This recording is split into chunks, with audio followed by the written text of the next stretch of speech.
part 3. We are talking about government's productive function, and we're looking at public goods today, and also something else that we're going to tack on the end, externalities, because sometimes some things can have some external side effects that we got to take into account. So, when it comes to the government, what they should reduce, right? They should not only protect individuals' property rights, right? Their protective function, but they should also, there's an argument to be made for the government being able to produce certain goods, or why it's economically efficient for government to produce some goods. And that argument comes from some goods being really difficult for individuals, private markets, for individuals to provide, right? And these are public goods, okay? So there are some public goods that have been provided by the private market because we find clever ways of providing them. But remember, a public good is one in which it is open to everybody, yeah? Yet, if I provide it to one person, I'm providing it to all. And if I am, having the thing, I can't prevent you from using it, right? And you using it doesn't make it worse for other people, right? So there are some things like, television that we've made, it's a public good, right? It is like radio stations. They are non-rivalrous, meaning that if you're listening to the radio, I can still listen to the radio, and they are, I'm thinking of the word here. They're non-exclusable, right? I can't prevent you from listening to my radio station, right? So let's talk about these goods. Is this a public good? There's been arguments that government should have to provide, lighthouses, or but let's think here. Is it a public good? Is it rivalrous? Does me using the lighthouse prevent you from using the lighthouse? Well, in this case, no, right? If I'm using the lighthouse, all the other boats can also use the lighthouse, right? Same goes for. Let's look at exclusion then. Is it possible that the person that owns the lighthouse, could they make it so that my boat could see the lighthouse and another boat couldn't? Probably not, right? So this is an example of a public good, right? It would make sense for the government to provide this because you got to think if I'm a entrepreneur, I would have to get very creative in order to find this because just building the lighthouse, I wouldn't be able to charge people to use it because they could use it even without charging. Right, and it's not like someone else using it would deplete the use for someone else. So it'd be very hard for the private market to provide one of these. You could say though, maybe you got an entrepreneur that was very creative.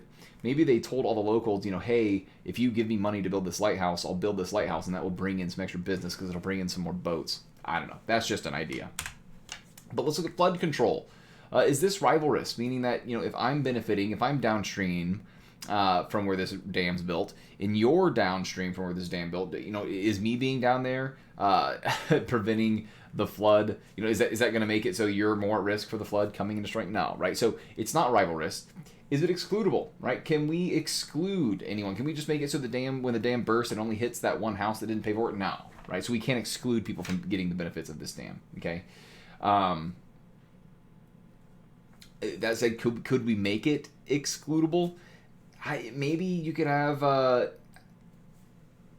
if you want to buy land to build, maybe someone could own all the land that's south of that river, but that'd be a lot of land, right? That'd be very hard to do, right? So it's this is why oftentimes you'll see governments not only providing lighthouses, but you'll also see governments providing dams. What about fireworks? These are fun. Are these rivalrous? If I'm using it, do you then not get to use it? Well, I know I've seen fireworks that I didn't pay for, right? So they're not really rivalrous. Maybe lighting them is rivalrous, right? If you're a pyromaniac, but certainly seeing them explode isn't rivalrous. What about exclusion? Could we exclude people that aren't paying for the fireworks, right? Could my neighbor exclude me from seeing their fireworks?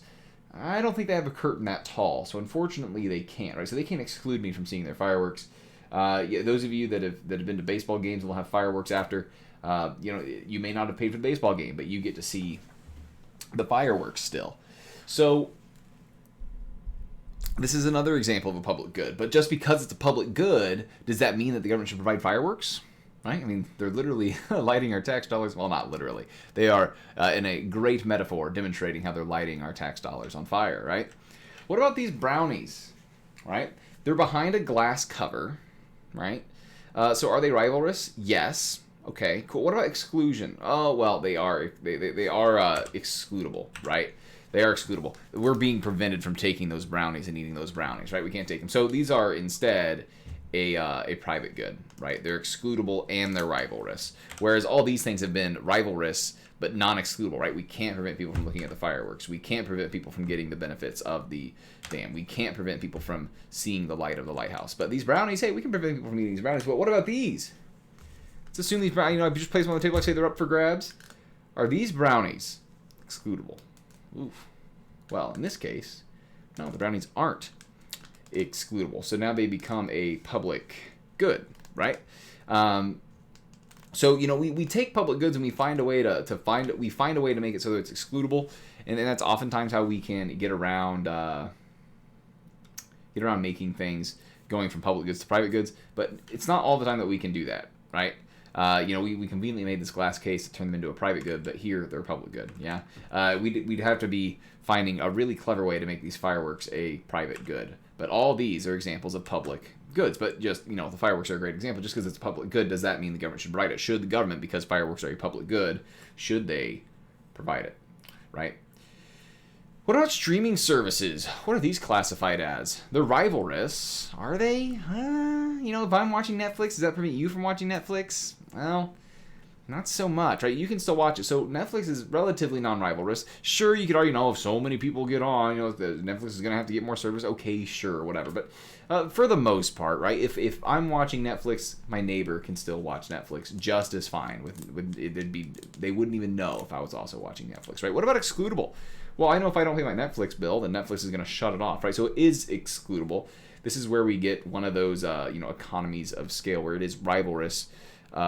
It's non-rivalrous, but it is excludable, right? This is where we get one of those natural monopolies where it makes sense for only one firm to produce. But hey, we still have competition, right? So it doesn't mean there has to be one firm. It just means that we shouldn't be surprised when there's a few number of firms that supply these services like Netflix and Hulu and Disney and so on, right? What about radio?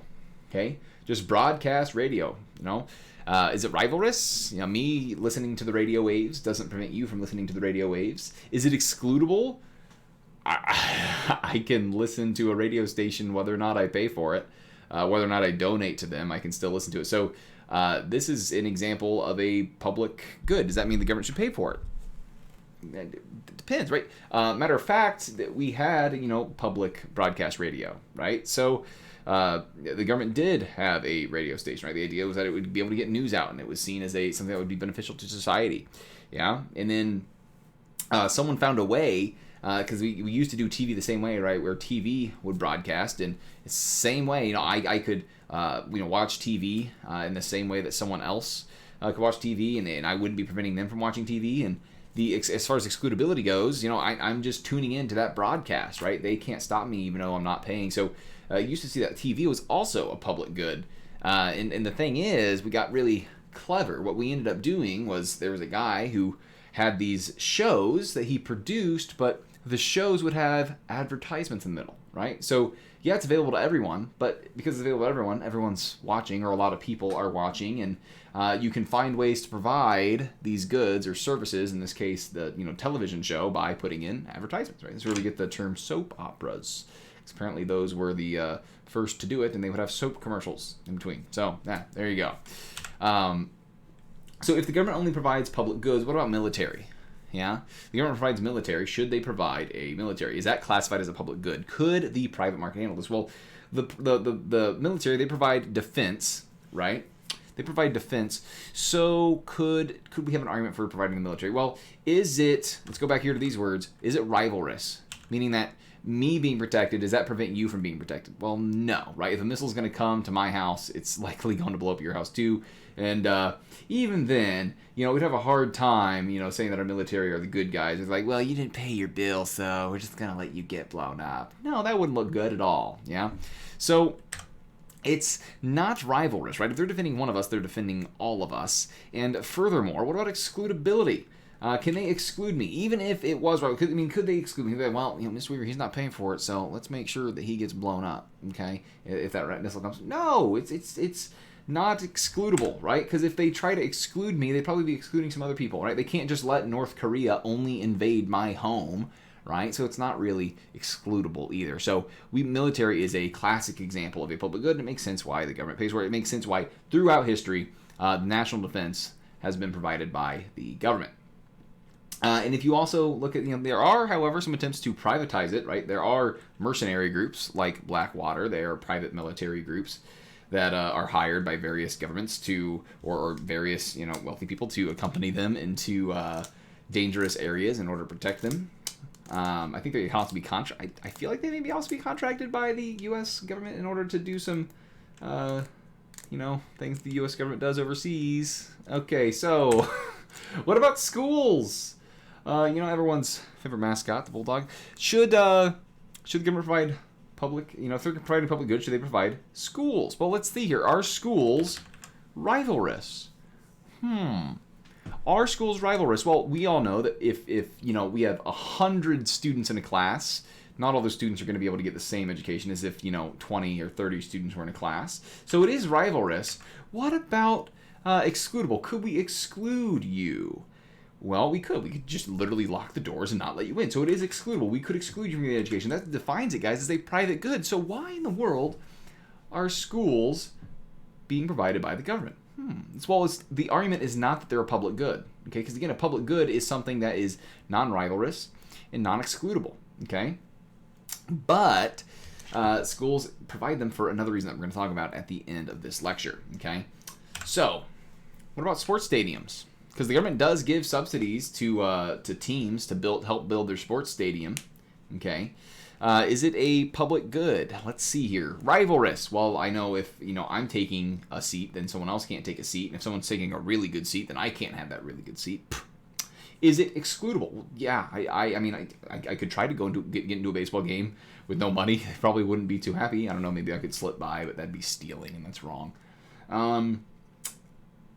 So it's defined as a private good, yet the government still provides this, right? So why does the government do this? Well, the argument is that it brings jobs. However, we know that whatever money the government is pitching in is being taken from the private sector, so no, jobs aren't being created, right? It's just a fallacy that this interest group, the people that are invested in building this stadium, they are able to be able to build the stadium for cheaper because they're able to get the government's help. Yeah. So when it comes to public goods, the idea is that they should just provide public goods because the private sector can't provide them. But of course, the private sector is able to provide fireworks because some people like wasting money. No, I'm joking. Yes, it is a public good, but people like seeing it, right? Maybe they like lighting it. Maybe they're pyrotechnics, yeah? And sometimes the private sector finds a way of providing public goods, like radio, or at least broadcast radio and broadcast TV, right? However, there's also, more than one arm for the government providing something. That's at least there's more than one argument, more than one economic argument for the reason why a government should provide something. And this is kind of summed up in this quote here by this tyrant, Abraham Lincoln. The legitimate object of government is to do for a community of people whatever they need to have done, but cannot do at all or cannot do so well in their separate and individual capacities. So on our own, normally there's not going to be a market incentive, right? People aren't going to build a dam to hold back this water in order to have all of this fertile land to build on.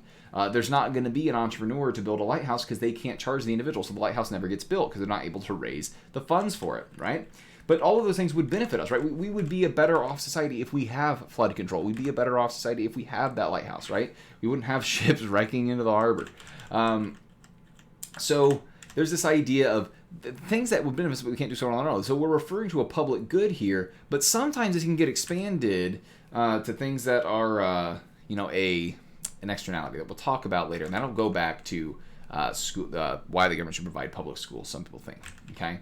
So how do we value a public good, right? That's a good question. Because surely the military is worth something because it does provide us, defense. Surely the dam is worth something, and surely the lighthouse is worth something. But how do we value it, right? Do we just look at how much revenue it generates, how much people are willing to pay for it? Well, how much are people willing to pay for the military, right? If they asked you to give it, instead of taking money from you in taxes, if they asked you to give a voluntary donation, how much would you give? If it's voluntary, I know how much I would give. None, right? So, because of this, everybody would give none, right? If it's voluntary, if you're going to get the military anyways, if you're going to get the national defense anyways, why would you give anything? Yeah? So, this then means that because you're not giving anything and no one's giving anything, well, there is no national defense, okay? So we need, the argument is that we need the government to force people to give them stuff so that we can have stuff provided, right? So if no one but you sends in the money, right, your money's not going to be enough. So even if you were a patriot and you were spending your money, there still wouldn't be enough money to actually defend yourself, right? And if everyone's sending money except you, well, the army would still be supported, right? So because of this conundrum, when private parties provide public goods, they often are going to have free riders, right? So there are free riders. There are people that don't donate to radio stations that do consume them, right? There are there are ships that end up using the lighthouse here, even though they didn't help pay for it. There are people that get to, walk around in this area that's being, protected by the dam. There may be people that are coming in and living here after the dam was built and after the funds for it were raised, right? So there are going to be free riders, right? Because, if you have the option to pay for something and still getting it, you're not going to pay for it, right? But if we have too many free riders, then we go back to this example of the military with being voluntary, then it doesn't get provided, okay? So whether no one else contributes or everyone else contributes, you're best off by not contributing, right? Because if you contribute and it doesn't get provided, then you're just out the money. If you contribute and everyone else does, then you had to pay to get it. So it's just best off when you're playing this game in your head, it's best off to not pay for it, right? We call this the free rider problem because everyone is incentivized to be a free rider, okay? Because, of course, everyone is following the same reasoning, which means it doesn't get provided, right? So in this case, a free rider is someone who's consuming the good even though they didn't help pay for it, right? So if you guys have ever been on roads in another country, in the most part, if you've ever been on roads in a town in another state, odds are you're driving on roads you haven't paid for, right? Especially if you're a student, you're not working, you're, for the most part, anytime you interact with anything provided by the government, you are a free rider. You're consuming a good or service that you haven't helped pay for, So then we get to externalities. Right? Remember, externalities are when we have a buyer and a seller and then a third party, and this third party is getting affected for whatever reason, right? So this video is a very good Learn Liberty video. How long is it? Let's go ahead and watch this video. When it's a potato chip, not a potato chip. When it's an externality.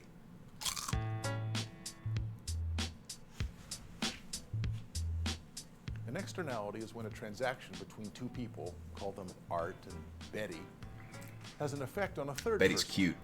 Carl, without Carl's permission. Suppose Art sells Betty some potato chips. Now, Betty really likes potato chips. She opens the bag, she's looking forward to eating the chips. As she eats them, she makes yum, yum, yum sounds. Just look at her, she loves it. But no matter how loud she is, there is no externality unless someone, like Carl, is there to hear her. Obviously, Art benefits from selling the product, and Betty benefits from buying the product, since this exchange was voluntary. Right? Voluntary trade creates wealth. However, but Carl's affected by a negative externality. He's harmed. He didn't get anything, but he has to listen to all that crunching, yum-yumming. now not everyone is better off. Now we have a trade happening where a person's better off, and then there's the third person who's now worse off than they were before that trade occurred. Noisy. So it takes three to have an externality: a seller, a buyer, and at least one additional person who is not voluntarily a participant in the transaction. In a previous video, I claimed that prices can tell people the right thing to do. But if there are externalities, do prices tell us everything we need to know? The answer must be no, because with externalities, the price of something and its actual cost are different. The price is the amount Betty paid to Art, but the cost is the amount Betty paid to Art plus the cost to Carl of having Betty We have to account for potato that. chips in his ear during class. The problem of externalities is that prices do not capture all of the costs of the transaction. Instead, some of the costs are borne by people who never gave their permission. It seems like the solution would be to try to adjust price so that it coincides with the total cost. For many people, that means fix it with taxes. In other words, impose a tax equal to the difference between the market price and the true cost, to force the buyer and the seller to bear the full cost of their transaction. This is what economists. So the idea is that because it's not just what she's paying for the chips, it's also the cost of having to hear that, oh, we should put a tax on it, because then that way she's having to pay for all that loud chewing, and then maybe that tax can then be redistributed to the Carl guy. Economists call internalizing the cost. We may not need to resort to government action, of course. One way we solve externality problems is called manners. If Carl tells Betty her crunching is bothering him, she'll probably apologize and stop. Then there's bargaining, a solution proposed by R.H. Coase. If Carl complains, Betty might make a side payment, sharing her chips with Carl. Once Carl's crunching too, there are no externalities, only chips. Even if these solutions don't work, it may not be easy. And it could be sharing the chips, or it could be, literally paying somebody, right? There may be a community out there that's not a fan of the pollution, but if the company says, hey, if we pay you to pollute, would you be fine with it? Oh, all of a sudden they are. Matter of fact, we see this sometimes where governments will give tax credits to these companies that do pollute, and if they pollute over a certain amount, unless they buy tax credits from other companies, then they're not going to be able to pollute anymore. Okay, so they can pollute so long as they have the money to do so, yeah. To fix it with taxes through state action. Remember, the problem is information. Prices don't contain the full information about cost. But where can accurate information be obtained? How can the state be expected to acquire more accurate information and then... Because again, there's this information problem, and this is why people that are central planners, they don't have enough information to be able to direct and set prices. That's why price controls are bad. This is really similar to that, right? We can't exactly put a price, a tax on what those negative externalities are, because it's really, really hard to quantify the dollar cost, the dollar value of that cost, that negative externality. Effectively. The most interesting answer to these questions came from the original scholar to propose fixing it with taxes, A.C. Pigou. Pigou was a really smart guy and understood that guessing at the correct tax would be very difficult. Back in 1920, Pigou said, "It is not sufficient to contrast the imperfect adjustments of unfettered enterprise with the best adjustment that economists in their studies can imagine. For we cannot expect that any state authority will attain, or even wholeheartedly seek, that ideal. Such authorities are liable alike to ignorance, to sectional pressure, and to personal corruption by private interest, a loud-voiced part of their constituents, if organized for votes, may easily outweigh the whole." So it becomes arbitrary, right? Because it's really hard to find that price, and that can then be used to, in the same way that regulation can keep out competition, so too can those taxes keep the production of an item that a certain special interest group does not want produced. The fix-it-with-taxes solution often has unintended bad consequences. The government has a knowledge problem, just like everybody else. Every economics student learns about externalities and Pigovian taxes, but professors rarely mention how hard Pigou himself thought it would be to get those taxes exactly right.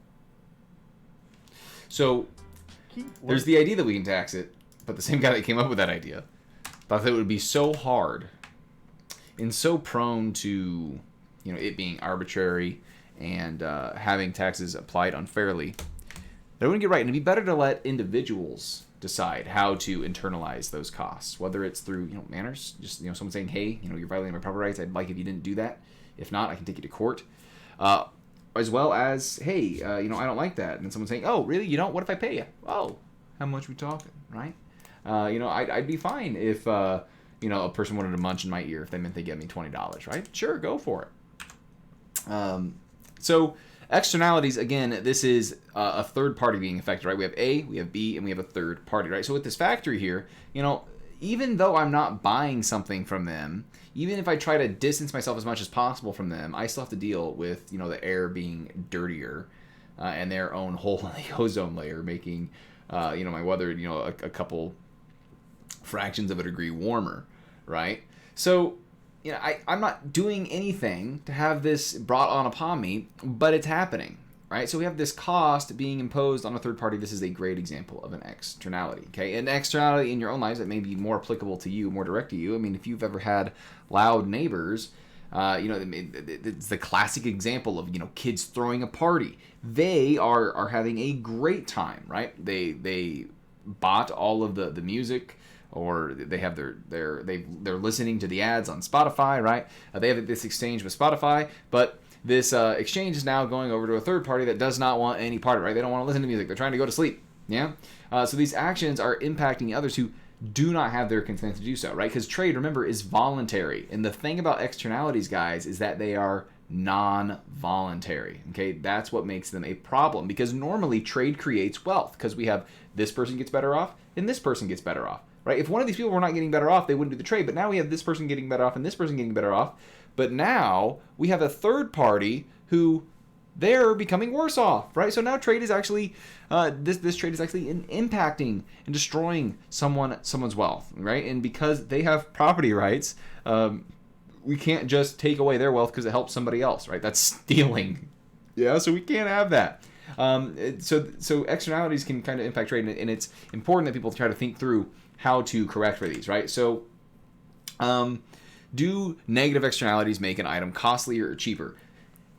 I have here that it makes it costlier, right? Because it makes it more expensive to supply that good. So the supply of an item is actually higher than it otherwise would be, right? The supply of an item is actually more to the right of where it should be. The curve that you'll see on a supply and demand curve actually understates the how much of that item we should be supplying, right? So if we include that cost, right? If we look here, there's a negative externality on loud music, right? So because of that, we only have this supply curve here, yeah, because it doesn't cost as much when we don't account for the externality. But when we account for the externality costing more, we shouldn't be supplying this quantity here.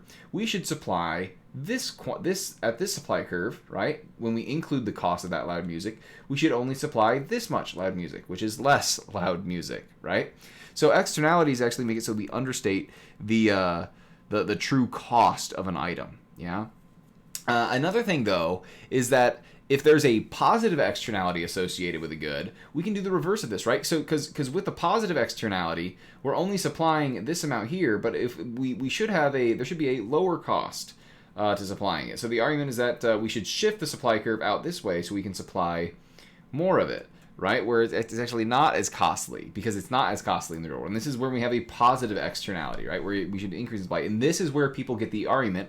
I myself don't think it's a great argument, where people say that because education has a positive externality, right? Studies show that a more educated populace is one that commits less crime. And of course, we've talked about in economics in this class before, how the more educated a population is, the more productive they are, right? So education does have some positive externalities. So the argument is that we should increase the supply of education by having the government direct funds towards it.